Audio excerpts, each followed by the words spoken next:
तो यहाँ पर SLDP का 6वां कोर्स है, जो हमारे हेड हैं उनके लिए ये प्रशिक्षण है। तो देखते हैं, पहला प्रश्न है, दीक्षा ऐप पर एक्शन प्रोजेक्ट करने के लिए सभी चरणों को सही क्रम में व्यवस्थित कीजिए। तो यहाँ पर 4 चरण दिए हैं, इनको क्रम से लगाना है। पहला है यहाँ पर टास्क स्टेटस बदलें, स्टेटस सिस्टम के माध्यम से लॉगिन करें। तो क्रम से यदि लगाएं तो स्टेटस सिस्टम के माध्यम से लॉगिन करें, डिजाइन टास्क और सब टास्क, टास्क स्टेटस बदलें और प्रोजेक्ट सिंक करें। तो इस क्रम में होना चाहिए। जब इस क्रम में लगा लें तब आगे चलते हैं। नीचे लिखे गए ऑनलाइन इम्प्रूवमेंट प्लानिंग के लाभों का दीक्षा की क्षमताओं के साथ मिलान कीजिए। तो यहाँ पर भी ये एक साइड 4 हैं और उनको सामने वाले जो 4 विकल्प हैं उनको ऊपर नीचे खिसका करके क्रम से निर्धारित करना है, क्रम से लगाना है। तो चलो इसको सबसे पहले हम क्रम से लगा लेते हैं। तो ये हमारा क्रम से लग गया है। कर्तव्य निर्धारण और सहयोग की बात की जाए तो असाइन फीचर होगा। फाइल स्टोरेज की बात की जाए तो साक्ष्य और संलग्नक होगा। निगरानी की बात की जाए तो उसका प्रोजेक्ट स्टेटस होगा। प्राथमिकता की बात की जाए तो टास्क पूर्ण करने की अंतिम तिथि। तो इस प्रकार से ये कंप्लीट हो जाएगा। नेक्स्ट प्रश्न है, श्रीमान सुरेश उत्तर प्रदेश के एक सरकारी विद्यालय के प्रधानाध्यापक हैं। वह अपने विद्यालय में छात्रों की उपस्थिति से संबंधित समस्या का सामना कर रहे हैं और इस कारण अधिगम के वांछित परिणाम प्राप्त नहीं हो रहे हैं। श्रीमान सुरेश के लिए उपयुक्त नवाचार प्रोजेक्ट का चयन कीजिए।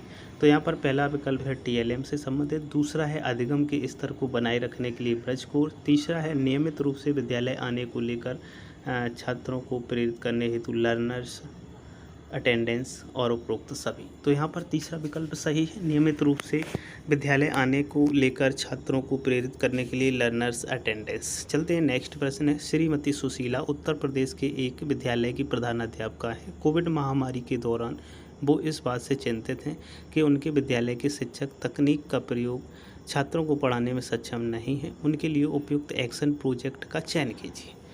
तो यहाँ पर टेलीफोन जो उपयुक्त एक्शन चार्ट की यदि बात करें तो यहाँ पर 4 विकल्प हैं। शिक्षकों के वर्चुअल माध्यम से संबंधित प्रशिक्षण के लिए डिजिटल टीचर्स, टेलीफोन के माध्यम से 1-2 घंटे शिक्षण डायल लेसन, छोटे बैच में व्यवहारिक रूप से कक्षा लेने के लिए विलेज सर्किल, उपरोक्त सभी। तो यहाँ पर सभी वाला विकल्प सही है। आगे श्रीमती सुनीता अपने विद्यालय में डिजिटल टीचर्स एक्शन प्रोजेक्ट का संचालन करना चाहती हैं। कृपया इस एक्शन प्रोजेक्ट से संबंधित टास्कों को सही क्रम में व्यवस्थित कीजिए।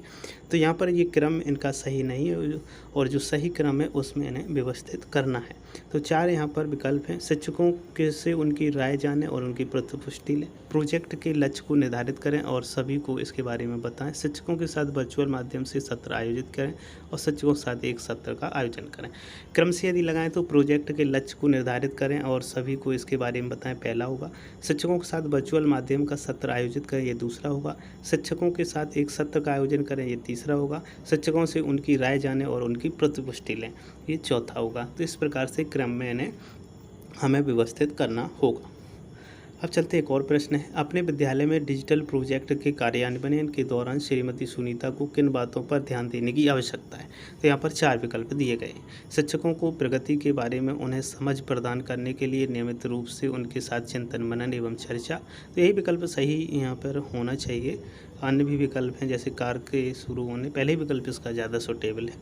आगे है मेधा मैम कानपुर के एक विद्यालय की बेहद प्रतिबद्ध हेड टीचर हैं और हेड टीचर होने के नाते वो क्या करती हैं, शिक्षकों के एक ग्रेटिट्यूड वॉल स्थापित करना चाहती हैं। तो इसके लिए जो ग्रेटिट्यूड वॉल एक्शन प्रोजेक्ट के लिए लक्ष्य का चुनाव करने में उनकी सहायता करें। तो यहाँ पर जो विकल्प सही होगा वो तीसरा विकल्प एकदम करेक्ट होगा। छात्रों के सीखने के स्तर का आकलन कर उस आधार पर प्रति माह बेहतर कार्य करने वाले 3 शिक्षकों को ग्रेटिट्यूड वॉल पर सम्मानित किया जाएगा। तो यहाँ पर तीसरा विकल्प इसका सही है। आगे एक और प्रश्न है, श्रीमान सुरेश अपने विद्यालय में एक अभिभावक सभा का आयोजन करना चाहते हैं जिसमें विभिन्न पेशे से आने वाले अभिभावक उपस्थित होंगे और छात्रों का रोजगार संबंधी मार्गदर्शन करेंगे। इस प्रोजेक्ट के लिए उपयुक्त शीर्षक और लक्ष्य क्या हो सकता है। तो यहाँ पर दूसरा विकल्प सही है। अभिभावक सभा कैरियर से संबंधित मार्गदर्शन देने के लिए प्रतिमाह 2 अभिभावकों को आमंत्रित करना। चलते हैं एक और प्रश्न नेक्स्ट लेते हैं।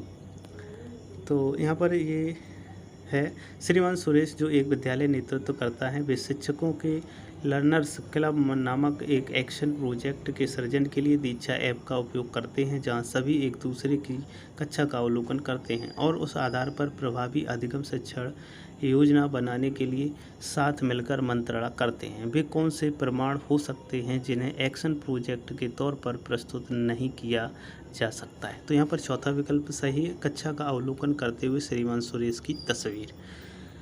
अब चलते हैं, नेक्स्ट प्रश्न है, दीक्षा पर एक्शन प्रोजेक्ट की विभिन्न विशेषताएं क्या हैं? तो यहाँ पर 4 विकल्प हैं, जैसे कि लक्ष्य केंद्रित, समयबद्ध, इम्प्रूवमेंट पर आधारित।